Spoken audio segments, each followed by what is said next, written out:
much too complex, much too complex, too complex, too complex, too complex.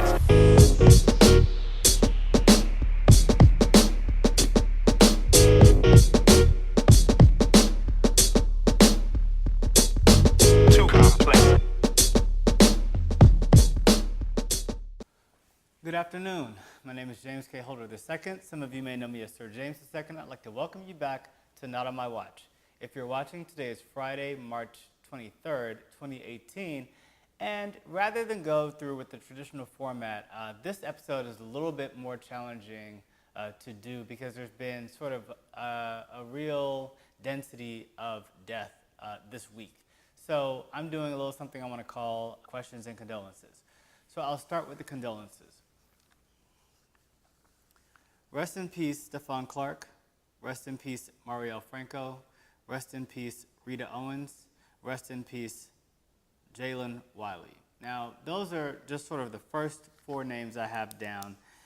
And with Stephan Clark, this is the young man who was killed in Sacramento, shot 20 times while in his backyard, or some say his grandmother's backyard, because the police officers mistook his cell phone for a deadly weapon. Now, this has prompted marches, rallies all over the country, and it really is showing and illustrating that the links between gun violence and police brutality are not isolated to incidents of terrorism. We've got Marielle Franco, the Brazilian councilwoman who was from Rio de Janeiro, who was, after leaving a speech, no doubt she is a staunch advocate for, or rather, she speaks out against. She's in vocal opposition to police brutality, and these types of state-sponsored murders. She's leaving a speech. And, her and her driver are shot dead by another car that pulls up alongside. This type of justice is really sort of unjustifiable. And it doesn't matter what part of the country it's in, doesn't matter what part of the world it's in. This is something we all need to stand up and work against. Rest in peace, Rita Owens. Now, Rita Owens passed recently, I believe it was Wednesday. And this is the mother of Dana Owens, aka Queen Latifah. Now, I think I have been sort of a fan of their relationship since the early days, since Queen Latifah's early rapping career. Rita made several appearances on the on Living Single as Khadijah James's mother. And so I've always sort of seen that connection, and it's obviously a very deep connection. And I also sort of I wanted to say rest in peace and my condolences to Queen Latifah, but also sort of just celebrate the fact that she lived and suffered with this heart condition, and knowing that she chose to speak out on behalf of, research for that condition. She was always very active, worked very hard in that community, in that avenue, and really she and Queen Latifah used what they had in terms of capital and an ability to drive a message to raise awareness for heart disease in general. So I definitely want to say that your life was not lived in vain. You definitely contributed a lot, even just as far as your advocacy for patients and people with heart conditions. So that's something to definitely celebrate, even in your time of recent passing. Jalen Wiley is the young teenager who was shot this week in a school, I believe, in the Mid-Atlantic. So I'm not sure if it was Virginia or Maryland. But Jalen was on life support, and her parents decided, I believe today or yesterday, to take her off of life support. And this is where another sort of one of these shooters, these active shooters, comes into a school environment that's supposed to be safe and takes the life of someone else. And so it really is, obviously Rita Owens is a little bit different there. This is just how I wrote the list out. But we talk about this violence and we talk about these deaths that are really unnecessary. And sometimes we want to act like there's no link between these things, but there are. I mean, if we're going to say that active shooters are terrorists, and which some of us say that, everyone doesn't say that, how are we not also saying that the police bear some responsibility to practice gun safety? What are the standards for that?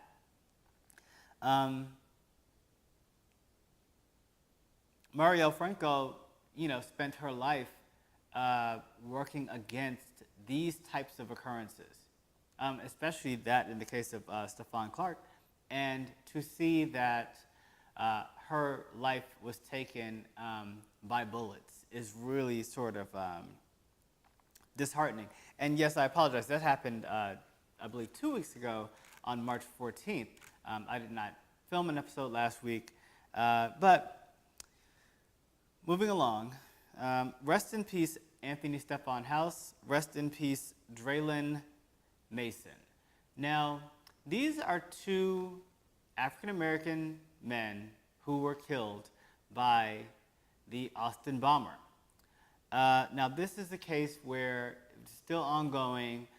There's investigations. The police are asking questions into the mental state and the motive of this killer, this terrorist. And it really, again, begs the question, why does it even matter what the motivation of this terrorist was? Why are we so focused on understanding the why people take the time to attack others and kill others with bombs, other deadly weapons, rifles? I think at some point the questions that the public has vary widely from the questions that the investigators are investing time in, and I think often, if not most of the time, you find that the motivation of investigators is to sort of create a narrative or paint a story in a tapestry that prevents you from now questioning or bringing about a check in a more overarching system that allows them leniency in reckless behavior with deadly weapons. I mean, surely if you now have more gun restrictions, yes, that gives the ATF, that gives the police, that gives the FBI, CIA more access to police us, correct? But it also then challenges what you're expecting from those people. If there's supposed to be fewer guns on the street, then police have less reason or less justification in assuming that your cell phone is a gun, or that I don't even know what things these trained police officers mistake for guns, but it becomes a problem when people fear for their lives because of, for lack of a better term, an incompetence on people who are responsible for providing protection and ultimately become roving murderers in the streets. This would be the Sacramento Police Department. Now, I want to say rest in peace to Zell Miller, the former governor of the state of Georgia. Obviously, this is a very hot political year. We have a big race coming up with Stacey Abrams and the other Stacey, and several other people, well, from the Democratic side, and then also several people running on the Republican side. And I think that Zell Miller is an example of one of these Republicans that, we don't like in general. I don't want to support Republicans, but if nothing else, if your legacy is still that you helped build the Hope Scholarship and provided opportunities for students to attend college, I think Hope Scholarship was one of the more innovative things that came about in the American education system. It is not heralded as highly or regarded as highly as it should be, but I think if other states adopted something like the Hope Scholarship, we'd be in a much better position in terms of this student debt crisis that we face, and even bigger issues like debt-free education and things like that. Hope that wasn't perfect for that, but it was a start. So I definitely want to say rest in peace to Zell Miller. I want to, on another note, say rest in peace to the Craigslist personal section. Earlier today, it was announced by Craigslist when legislation was passed that, but in the House or in Congress, that makes now websites responsible for human trafficking and sex trafficking and those sorts of broad topics. Now, we have to ask ourselves how much our government actually cares about those topics when you do not seem to really be on the side of victims of sexual assault, whether in many elements I can say that this isn't the case. So you have to wonder why the nails are being put to a website like Craigslist that helps people connect with each other. And ultimately, yes, some people are going to use Craigslist for bad, but people use everything for bad. So I don't know. It's just frustrating because, you know, there were a lot of people talking about online about how this is a negative because people who are consensual sex workers are now have a less opportunity to work. But I would say, yeah, but take even that out of it. I think the entire personal section from Craigslist is gone. So there are many businesses that have been linked or that people have used Craigslist personals or some aspect of Craigslist perhaps as an extension of personal ads to be able to meet new people when they move to a different city, network, help, you know, build relationships, whether it's like finding a gym partner or whatever. I mean, I think when you think Craigslist, you might ultimately, your mind might go to Craigslist killer and sex dungeons and things like that. But I mean, that's really not how that platform works. And from somebody who furnished basically every apartment I've ever had through Craigslist and IKEA, of course, and also the Goodwill, or just, you know, sometimes you need those connections, and I just feel like that's one more loss in our country because that's one fewer opportunity for people to be connected or meet each other. Yeah, I guess there's Let Go, I guess there's other forms, there's other apps, and perhaps in the absence of Craigslist, you might find that something else will come up and sort of take that place. But it's frustrating to think that as a community, as a broader community, as a country, we're losing when it comes to these sorts of things. Speaking of losing, rest in peace to Toys R Us, which just closed its doors. You know, I haven't been into a Toys R Us in probably 20 years. I can't imagine why I would need to go to a Toys R Us, but sadly, the founder of Toys R Us, Charles Lazarus, also passed this week. So I would like to say rest in peace to Charles Lazarus. I mean, and people commented that maybe the stress of the closing of Toys R Us, and I don't believe that was what caused him to die. He was 95 years old, if I'm not mistaken. So I think anytime you die north of 85, that's sort of a cause for celebration. So rest in peace, Charles Lazarus. It was frustrating to see how the media around the closing of Toys R Us devolved because it went to this whole, the Toys R Us CEO is blaming millennials for not having children. And it's kind of like, that's a really weak excuse for why you couldn't find another market, why you couldn't find another body of people to pitch ideas to. I mean, even if you had Babies R Us, that might be why Babies R Us went out, but really, if you're selling the things that people want to buy, video games, all sorts of other tools, there's something to be said. You could find a way to make those things work for your brand or your company if you were interested. And so I'm kind of tired of the weak excuses. And that concludes my condolences portion of this episode. Now I want to move on to the questions. And I just have a few questions written down. Some are loosely tied to things here, some are not, so bear with me. Why is it only terrorism when the attacker is a person of color? Why isn't a police officer who can't tell the difference between a phone and a deadly weapon isn't seen as a threat to society?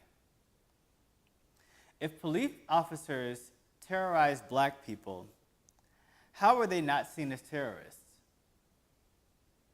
Is it because black people aren't seen as people?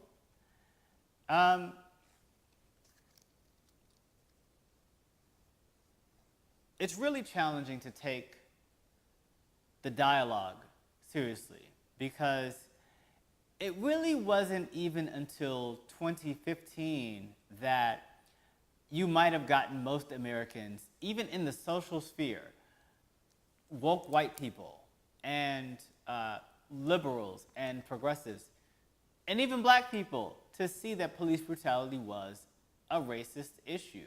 I think it took seeing things on camera, and yes, technology helped that, but we've always had these problems. Technology sort of exacerbated it, but for the longest, I remember Facebook was this hotbed of chatter about every time there would be a police shooting and you post about it on Facebook or there's comments, there would always be this huge comment thread about people, well, they should have followed the directions, they should have done what the cop said.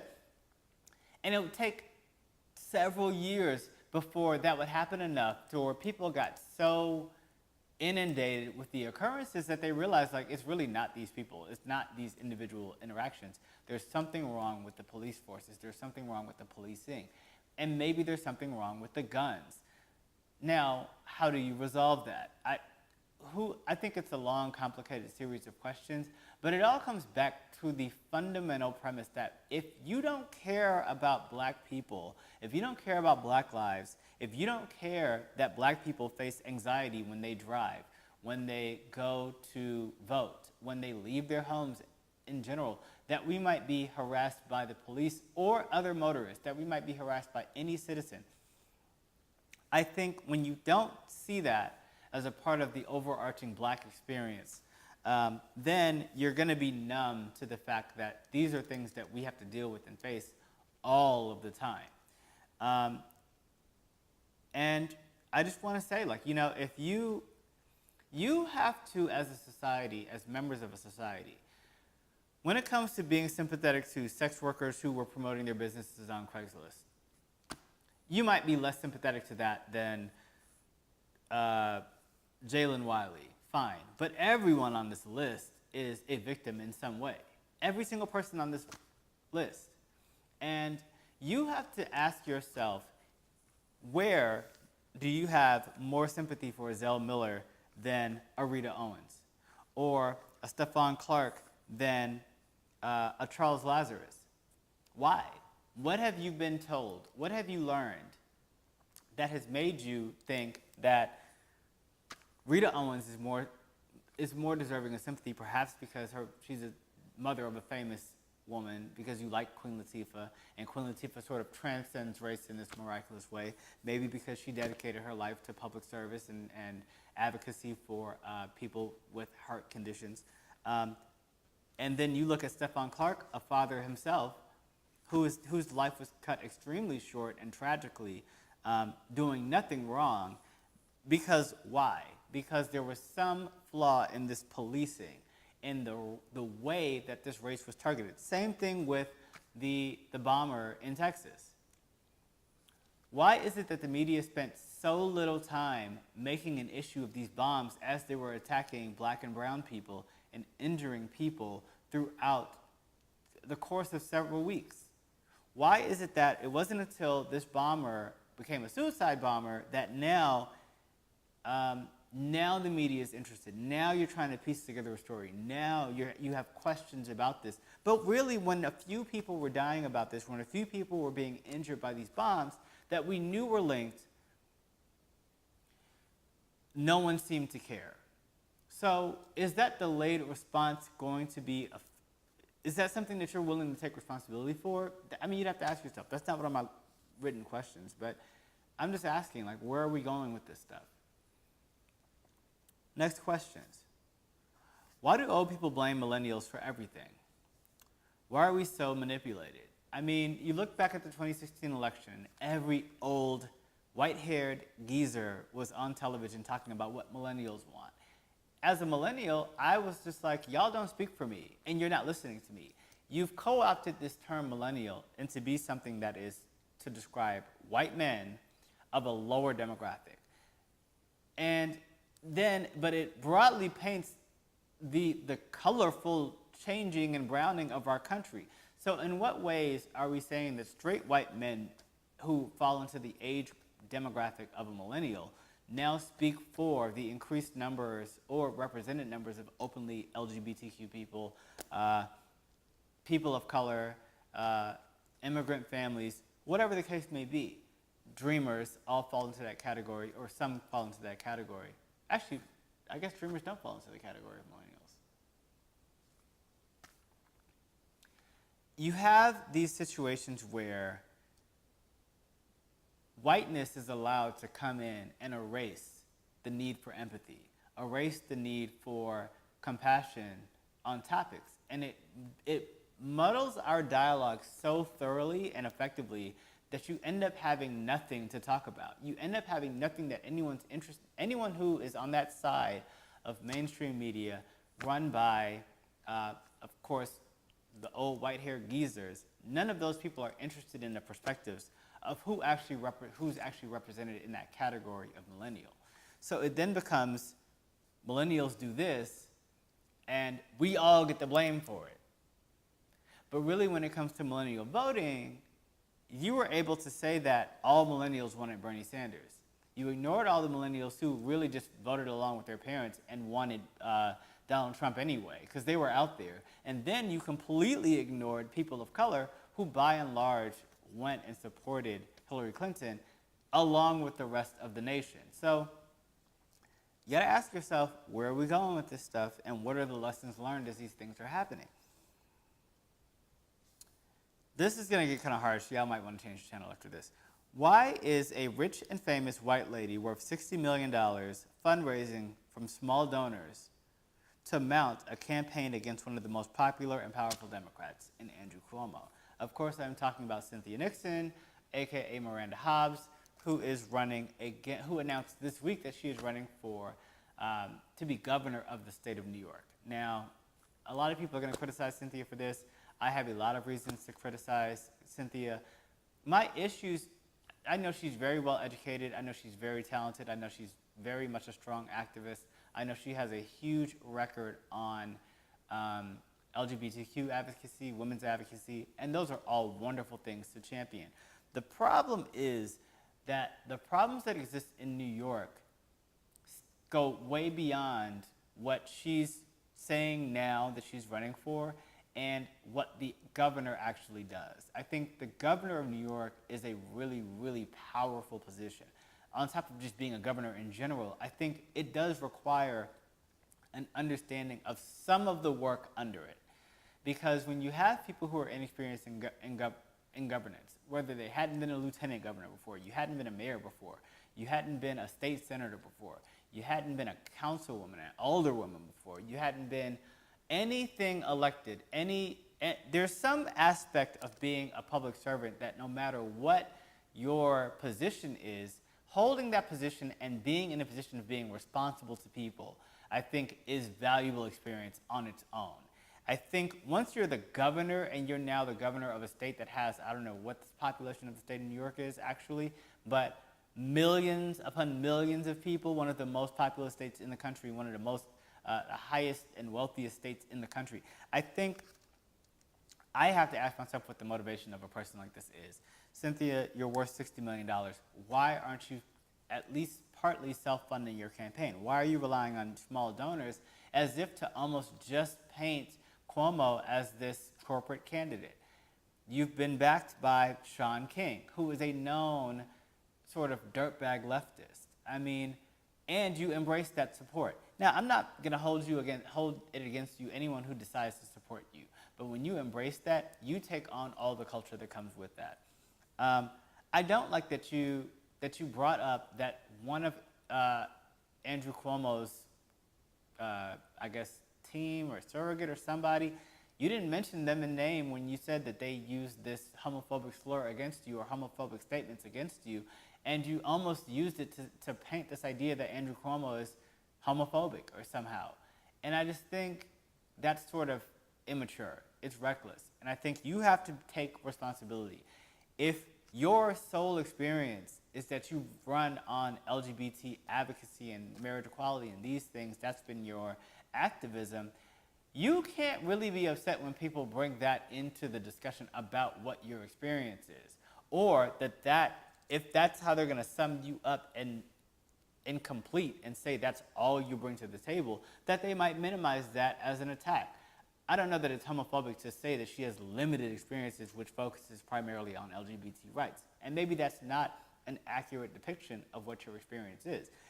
But I think you have to make your own case on why you're running for governor. It really shouldn't be this, I'm not Andrew Cuomo and you don't want Andrew Cuomo because Andrew Cuomo hasn't done these things.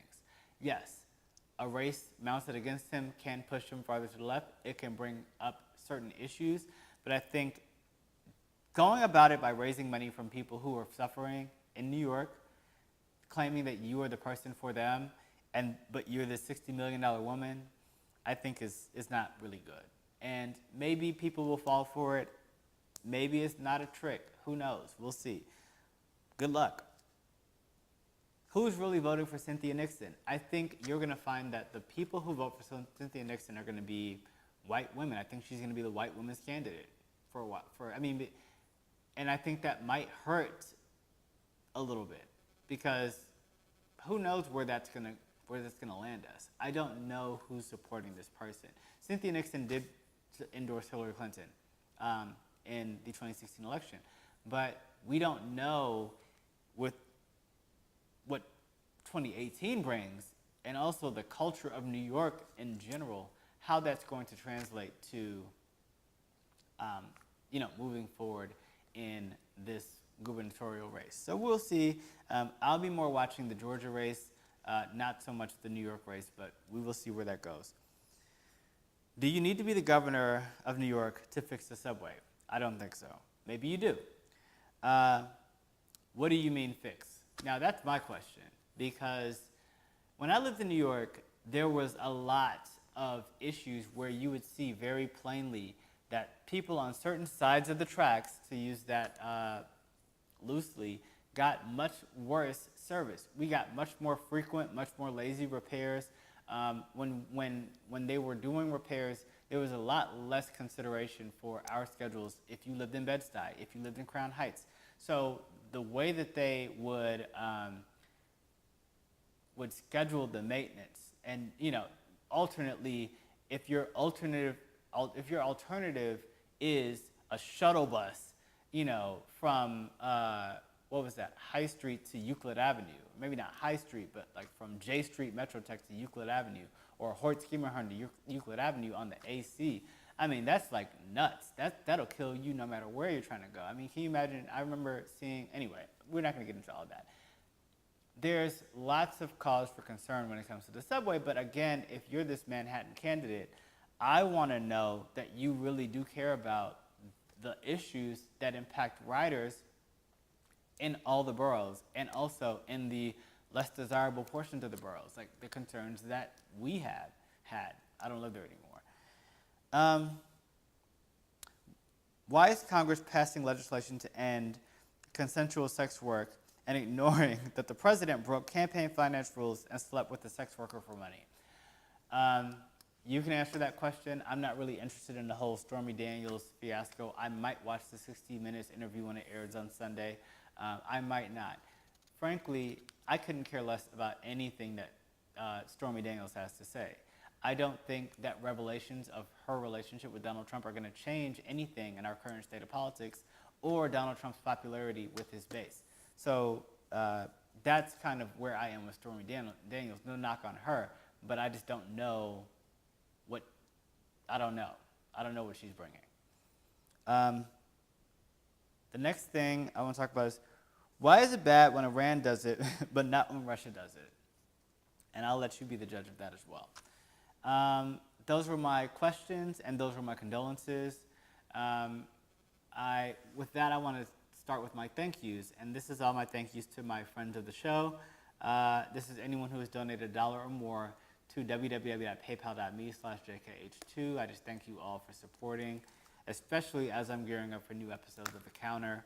I'd like to thank Sheila G, Elizabeth C, Elizabeth W, Vanessa N, Lee W. I'd like to thank Navia M. I'd like to thank Georgina E, and Arshel B, Barry G, E, Kelly F, and Marianne N. I could not put these shows together without your support. Today was a little bit more challenging to put together an episode because the energy around some of the things that we talked about today are just kind of so toxic and so frustrating and so outdated. They're so old. It's like, how many times are we going to go through this same thing? Because people don't want to pay attention. People don't want to learn from those mistakes of the past. So that's where I am with those things. As always, I'd like to ask you to relax, relate, and resist. Thank you. Too complex, much too complex, too complex, much too complex, too complex, too complex, too complex.